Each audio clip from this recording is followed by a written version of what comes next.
It's a late stream with Brett Savolo. On tonight's show, Trading Faces.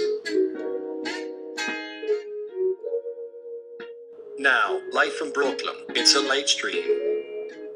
Hey everyone, welcome to the late stream tonight. Thanks for tuning in. This is our first show of 2017, which means Happy New Year. I hope you had a good New Year's Eve, whatever you did. I stayed in. I had a bit of a quiet night, no partying for me. I went to the bodega a few times, which I think the bodega guy kind of pitied me. He thought I was having the worst night ever. He gave me some free ice cream and it was Happy New Year, man. It was, he really thought I was having a job night, but I was having the best night ever. I was watching some old movies and just hanging out, much better than the headache of going out. I highly suggest it if you've never done it. There's always 2018 to try it out after all. So like I was saying, this is our first show of 2017. It's only January 3rd, but there's already a lot of news going on already. You might have seen today was the first official day of the new Congress. It's kind of like a first day of school. Everyone is there with their new suits and fresh attitude and making new friends. It's kind of like if the first day of school when everyone was over 35 years old, or the first day of school on any TV show you'd see. Joe Biden was there looking great. Our friend and best smile in DC, Joe Biden. He was administering the swearing-ins for new senators. The Congress turns over before the White House, so this is Joe Biden's last opportunity to fulfill this duty.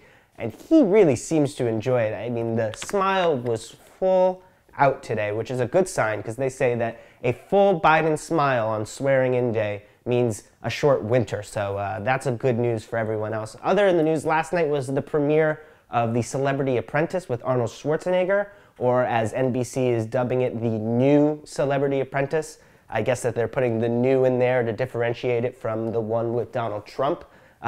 Kind of distance themselves from Donald, even though they're continuing the show that raised his popularity to the level of which he could run for president. It's kind of weird. Donald Trump has stayed on as a producer for the show, which a lot of people say is just a ceremonial gig, and he's contractually obliged to be a producer on it. I think, knowing Donald, he's probably taking it very seriously. I think that last night after the premiere, he called Arnold right away. He said, "Look, Arnold, that was a great show, but I have some notes." Went through the whole thing with him, told him what he was doing right or wrong. I mean, to Donald, he thinks, Arnold, you play your cards right. You can be president one day. I'm sure Arnold Schwarzenegger, he can't be president. He's not an American citizen, but hey, Donald Trump has surprised everyone after being host of The Celebrity Apprentice, so who knows what Arnold should be able to accomplish. But what I really want to talk about tonight is, you might have seen this news that came in just in the middle of the day today, but Megyn Kelly is leaving Fox News for a new gig at not MSNBC, at NBC News. That's right, you didn't mishear me, even though I misspoke.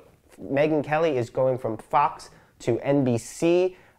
This is a big betrayal to Fox News fans, almost as big a betrayal as when the Verizon Can You Hear Me Now guy went to Sprint, which we talked about on the show in a previous episode. You can check that out over here. But Fox and NBC are kind of like the Yankees and the Red Sox in terms of rivalry. I'll let you decide who's who in that metaphor. And both sides, fans hate each other. And this could turn into kind of like the curse of the Bambino for Fox News. Could be that it goes another 90 years before Fox News has a championship, or half of Roger Ailes' lifetime. Anyway, I knew that one wouldn't work. People on the left and on the right are pretty upset about this deal. People on the left are saying that they can't believe they're bringing in someone from Fox News. They shouldn't let her into the building. People on the right are saying that she's always been a closet liberal and this is a big betrayal to all her fans. But, she's, I guess to them, she's kind of like Anakin Skywalker becoming Darth Vader and going and joining the liberal media. I mean, they seem to be, you can go on Twitter right now and find all the terrible things that people from both sides, honestly, are saying about this deal. It seems that you can't please everyone. I mean, we are incredibly divided between what I guess you could say are NBC people and Fox people. And it's to the point where you hate whatever the other person says. Like if Bill O'Reilly got on television tonight, I really think this is true. If Bill O'Reilly got on television tonight and said that he loved Westworld, that he's a huge fan of it. All of a sudden, all of the Hillary people, all of the people who watch NBC would stop watching Westworld. That would be it. No more Westworld for them. I'm telling you, it's like we're siblings, and whatever the other sibling says is cool, we automatically think is just lame and really weird and ultimately a giant detriment to the generations to come of our country.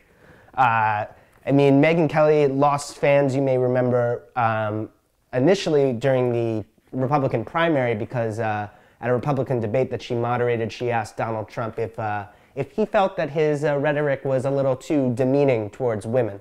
You may remember Donald Trump came back and said no, especially towards Rosie O'Donnell, who deserves it, and you better stop asking me these uncomfortable questions, you PMSing nut. And after that, everyone hated Megyn Kelly. It was just, go figure. I mean, I'm sure Donald will tweet about it. We'll hear what his thoughts are on this deal, because I know that he has some opinions about Megyn Kelly. Let us know what you think about it. You can comment away. Subscribe also to the show. I was looking, and it turns out that Megyn Kelly is probably going to get something like $30 million to move over, and that's a huge sum of money.